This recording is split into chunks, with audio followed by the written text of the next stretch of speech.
kita sedang ngobrol-ngobrol cantik, masih ngobrol-ngobrol cantik Sobat Maestro ya. Dan di sesi yang sekarang ini kita bakalan ngobrolin tentang hambatan dan juga kendala kita untuk bisa beribadah secara baik dan benar. Kalau aku ngomongnya kendala beribadah doang sih kayaknya agak sulit ya, karena kendalanya kan pasti nggak terlalu banyak gitu ya. Karena kan ibadah ya ibadah aja gitu. Tapi di sini kita mau ngobrolin tentang kendala kita untuk beribadah secara baik dan benar, Sobat Maestro. Banyak pasti ya. Banyak pasti. Nah, kita mau ngobrol-ngobrol dulu ya. Tadi kan udah dikasih nih di sesi 1 tadi ya sama Ci Esther. Maksudnya istilahnya panduan singkat lah ya. Kalau misalnya tentang ibadah yang baik dan benar itu seperti apa. Ci Esther tadi udah kasih clue-nya adalah balik ke hati kita dulu gitu kan ya. Hati kitanya juga udah baik dan benar atau belum. Kalau masih banyak alasan berarti belum baik dan benar. Ya kan pada ketawa kan itu dah biasanya gitu ya. Soalnya kita gini juga ya Sobat Maestro, kalau Sobat Maestro juga mungkin punya pendapat yang sama atau mungkin ikut ini ya bisa dibilang tersepak juga barengan sama para ladies semua di sini juga ya, boleh WhatsApp kami di 081321000925.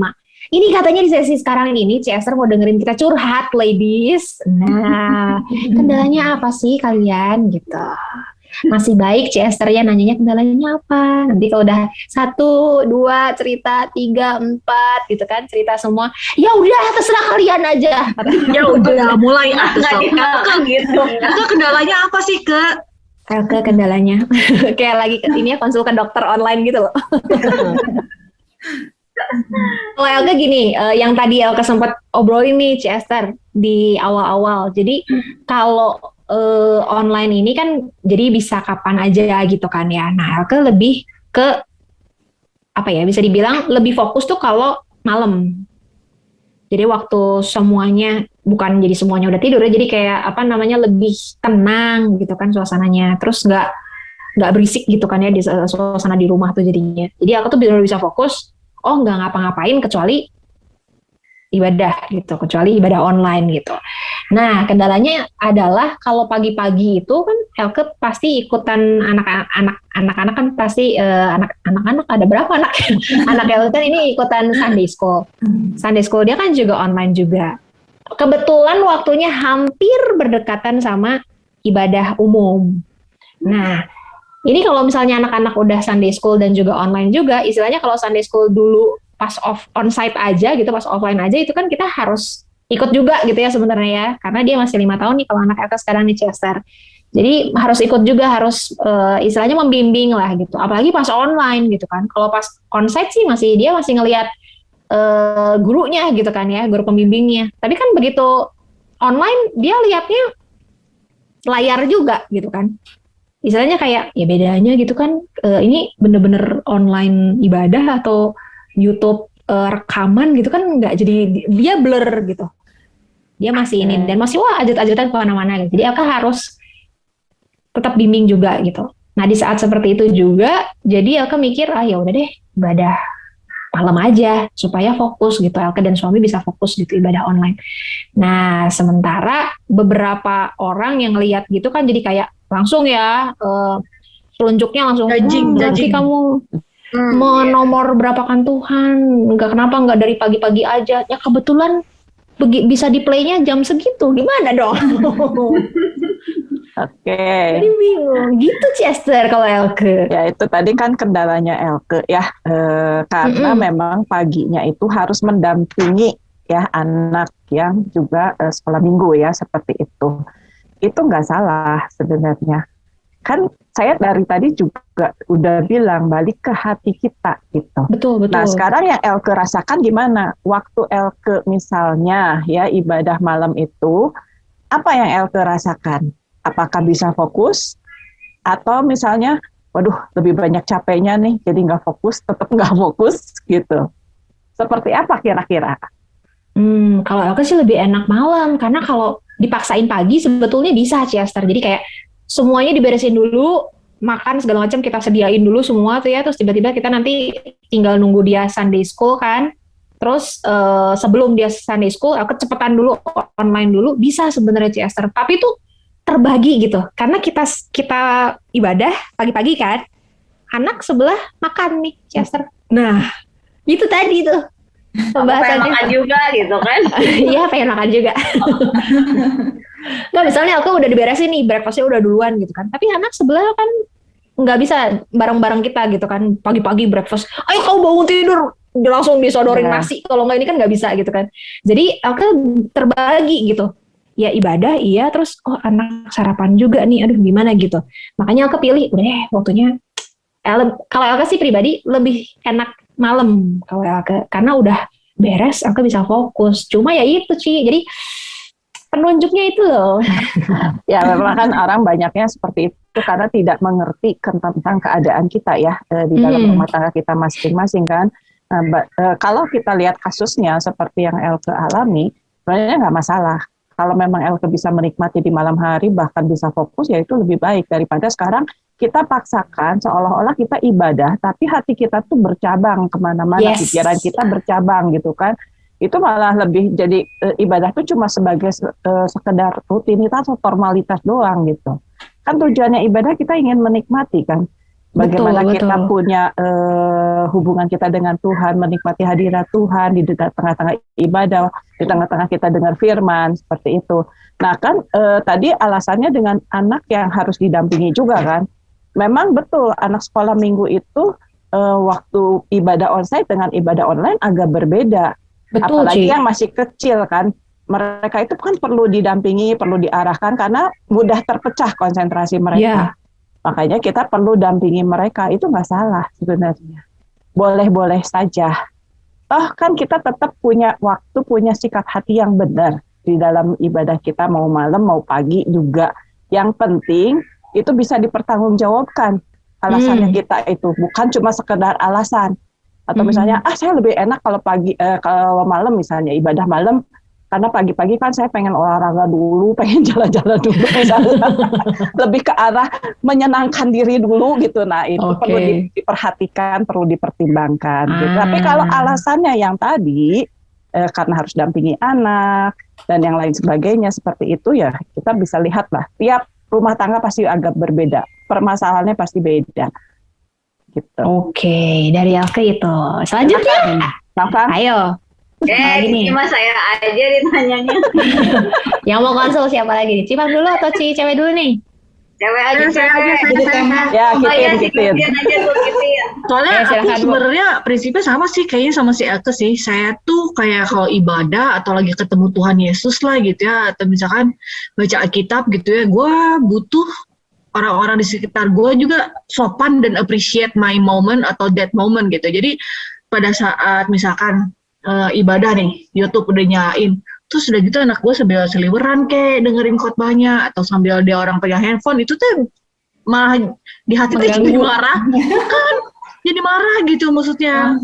Dia kan dengerin juga, itu kan YouTube udah dikencengin sekencang-kencangnya gitu kan, apalagi waktu lagi firman Tuhan gitu kan. Tapi mereka sambil pegang handphone gitu, itu aku tuh jadi anger gitu, tau nggak, jadi anger, orang terbalik, orang gak berdosa ini jadi gitu loh Bu. Ibu Cici. Ibu Cici, ganti namanya. Iya gitu loh. Kan aku jadi gimana ya, gitu. Aku tuh kendalanya, jadi agak ibadahnya private. Ya memang kan kita perlu waktu lah ya, perlu waktu yang bisa membuat kita benar-benar fokus gitu untuk ibadah. Karena kalau enggak ya percuma. Kalau saya perhatikan itu percuma gitu ya, yang saya rasakan sendiri gitu ya, waktu misalnya ibadah online, kalau kitanya enggak fokus percuma. Kita enggak bisa dapat apa-apa, enggak ngerasain apa-apa, jadi kayak nonton ya biasa gitu. Tapi waktu kita fokus kan kita bisa merasakan hadirat Tuhan, kita bisa hanyut di dalamnya, waktu dengar pujian, waktu kita dengar firman, nah itu kan alangkah lebih baik lah ya, seperti itu. Nah kalau enggak ya itulah, jadi seperti cuma sekedar formalitas aja nih, gue udah ibadah gitu, kita mau nunjukin sama orang nih gue udah ibadah. Benar. Jadi balik lagi ke intinya adalah bagaimana kita punya sikap hati di dalam menyikapi untuk ibadah ini. Ya, kalau misalnya kita punya kerinduan, pasti kita akan mengupayakan segala sesuatunya dengan sebaik mungkin. Ya, tadi kita sempat ngobrol kan, memberikan yang terbaik gitu. Kalau kita punya sikap hati yang benar, pasti akan memberikan yang terbaik untuk Tuhan, nggak asal-asalan. Yang kita sampaikan betul gitu. Jadi kalau misalnya ibadah, kita lagi ibadah, terus tiba-tiba kita akhirnya punya hati yang geremet gitu, pengennya marah gitu ya, lihat lingkungan sekitar yang mempengaruhi kita, ya percuma gitu. Seperti itu. Ya, jadi lebihnya ke arah sikap hati kita harus yang itu yang tadi dikatakan perlu dilatih, untuk ibadah ini perlu dilatih. Jadi dilatihnya lewat apa? Ya dari sikap hati kita, ya menjaga hati kita juga dalam hal ibadah. Jangan sampai kita tuh ibadah nggak jaga hati juga gitu, nggak akan dapat berkat apa-apa. Berarti harus ini aja berarti ya, belajar cuek dikit gitu ya.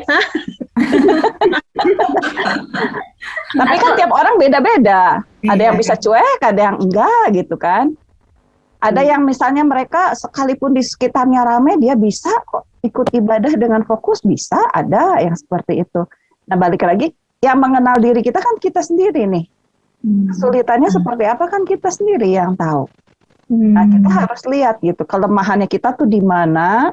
Nah kita tuh bisanya seperti apa tuh kita sendiri tahu gitu. Yang lebih nyamannya buat kita tuh yang mana.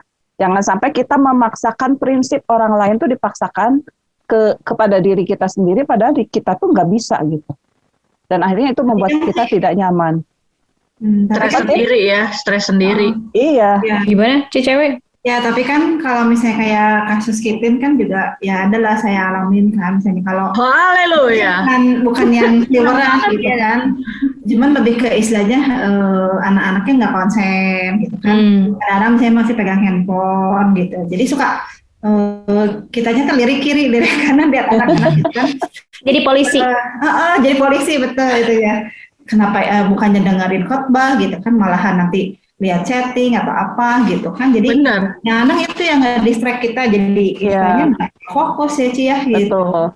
Itunya gitu. Jadi mungkin kalau anak-anak yang udah agak besar sih masih bisa diarahkan ya. Tapi kan kalau anak-anak kecil kadang-kadang ya mau-maunya dia gitu kan. Kalau anak kita teh udah gede, Ci. Sama.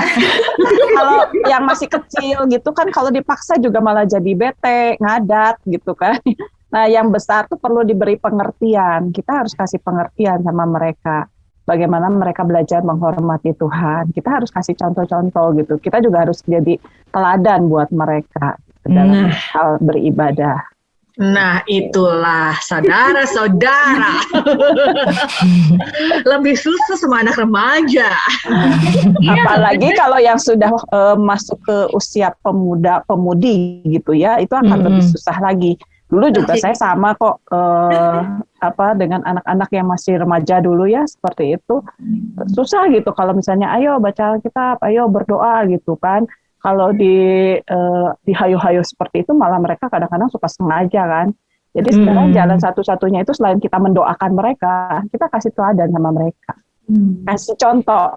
Jadi waktu saya pintu kamar tuh nggak pernah ditutup gitu. Jadi kalau misalnya kita lagi berdoa, kita lagi baca firman, mereka lihat. Dan akhirnya nggak banyak ngomong, mereka pun bisa mengikuti. Gitu. Wah.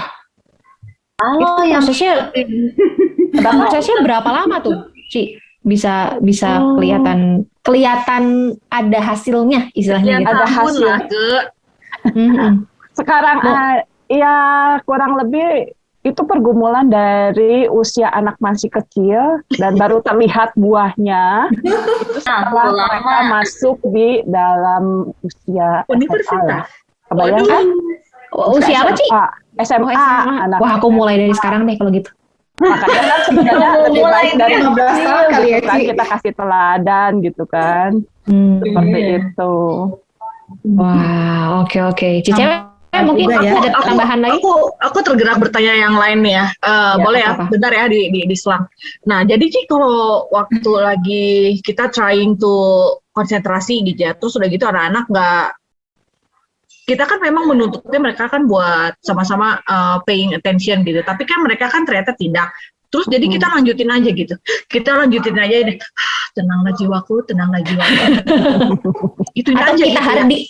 Atau kita tetap memaksakan kehendak gitu. Ya, bisa kita maksudnya melanjutkan, tapi kita berusaha untuk kita menenangkan diri kita ya, jangan sampai kita terpengaruh loh emosinya, kepancing emosinya, itu juga kan nggak baik. Jadi kita harus benar-benar bisa memanage emosi kita, apalagi dengan yang namanya anak-anak seperti itu kan. Ya banyak hal lah ya, tetapi kalau kita bisa memanage itu akan lebih baik. Tetapi kalau misalnya kita ternyata aduh malah tambah nggak puguh gitu ya hati kitanya, tambah kita sigalandak. nah, ya lebih baik kita stop dulu dan kita ambil cari waktu tenang untuk kita bisa benar-benar fokus. Kalau perlu diulangi lagi, lihat yang online-nya, streamingnya.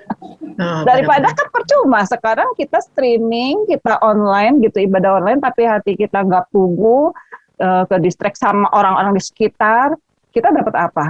Benar. Nggak dapat apa-apa. Malah minus ya, Chester. Iya, betul. Malah hatinya yang tambah geremet kan, yang tujuannya Dapat tambahan tagihan kuota lagi. Berarti bener ya, waktu teh penting banget gitu.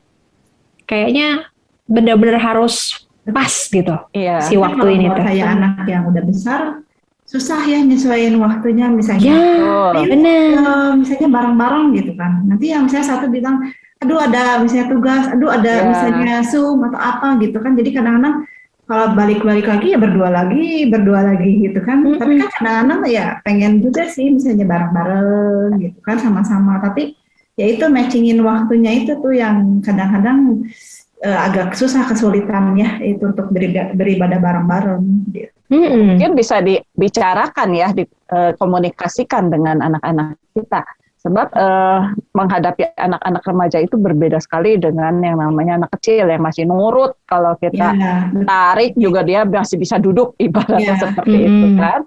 Nah, tetapi kalau dengan anak remaja nggak bisa seperti itu. Kita harus juga belajar untuk mengerti keadaan mereka. Nah, kita belajar komunikasikan dan dilatih lewat apa? Lewat mungkin mesbah keluarga seperti itu. Kita masukkan nilai-nilainya. Memang butuh waktu, butuh proses, nggak bisa instan. Nah, supaya mereka mengerti dulu konsepnya gitu. Konsep mereka beribadah itu untuk apa sih? Gitu kan, seperti itu. Kalau mereka sudah mulai mengerti, maka mereka juga akan dengan sendirinya akan melakukan dengan sungguh hati. Seperti itu. Oke, tadi Cifang belum ya? Belum, justru aku penasaran sama anak yang besar-besarnya dia. Ayo, Ci. Coba Kalau pergunakan 3 menit ini dengan luar biasa. Ayo, Ci. Kalau saya sama Chester kayak Elke. Jadi kalau pagi itu ya, kalau hari Minggu saya suka riwuh kan. Maksudnya kan ada yang harus kirim bahan ke tempat itu kan, ke pegawai gitu kan. Jadi memang waktunya teh pasti dulu lagi onsite saya bisa gitu. Kenapa sekarang online malah saya nggak bisa gitu, Ci? Karena dipikir, ya udah deh, karena ini bisa ditonton kapan aja gitu ya. Nanti itu jadi kayak pembenaran diri bener ya gitu. Kan? Bener-bener. Nah, iya. Nah, jadinya ya memang akhirnya kita di mobil kadang-kadang suka dengerin Ci di mobil gitu ya. Di mobil suka dengerin. Nah, tapi kalau enggak, saya kayak sama. Jadi butuh waktunya tuh tenang. Jadi malam-malam, Ci. Dan kadang malam itu juga ya, saya tuh jajan ke gereja yang lain gitu, Ci. Aduh, maafkan ya gerejaku. Ini suka jajan gitu, ke gereja yang lain gitu. Tapi yang penting maksudnya saya dapat sesuatu gitu. Tapi saya pun nggak selalu hari Minggu, Ci. Kadang kalau misalnya siang lagi ngerjain apa gitu. Nah itu, Ci, saya suka disambilin. Kerjain apa, saya dengerin gitu pakai handphone gitu, YouTube. Tapi yang tadi kata Cici, fokus nggak? Saya fokus gitu. Saya dapat sesuatu nggak? Kadang-kadang kebanyakan saya dapat sesuatu gitu dari situ dan bisa saya pakai gitu kan, itu gitu bisa diterapin. Nah kayak gitu. Terus kalau anak saya kan beda gitu. Saya kebaktiannya jam 9, mereka jam 10. Tapi jam 9 saya udah mau mulai, anak-anak pasti digubrak-gubrak kan, biasa suka belum bangun tuh kalau hari Minggu. Bangun, mandi, kebaktian. Ya itu tapi sama gitu, ntar sambil pegang handphone ya. Aku ngedengerin gak itu? Ngedengerin aku. Udah kuping mah ngedengerin. Cina tuh gitu kalau dibilangin teh. Terus udah gitu ya, udah beres ya? Udah gitu beres dia teh.